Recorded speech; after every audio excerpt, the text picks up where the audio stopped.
Amen. Magandang umaga po sa ating lahat.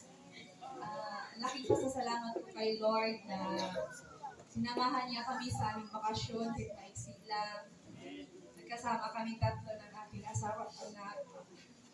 Ngayon nakakaramdam na naman ako ng lungkot. Kaya sinulit namin yung araw kasi isang taon din kami walang banding. Kaya kahit magastos pero ay kita lang naman yung pera. Pero yung pinagsamahan din naman ibabalik yung panahon. Ulit namin. Masalamat din ako kay Lord na sa nung birthday ko, na-surprise ako sa mga churchmate ko doon sa amin na nagmanyanita sila.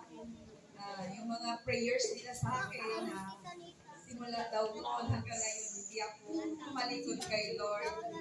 Kasi since 15 years old ako, nagpapa-awit na ako, nagpapaganong na ako sa simbahan.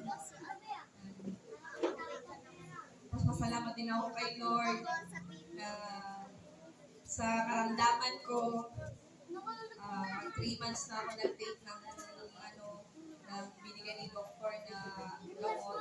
Ngayon po, maganda na po yung pakiramdam ko sa aking katawan. Hindi na po katulad noon. At pinaprovide niya lahat ng mga pangailangan sa araw-araw. Salamat kay Lord.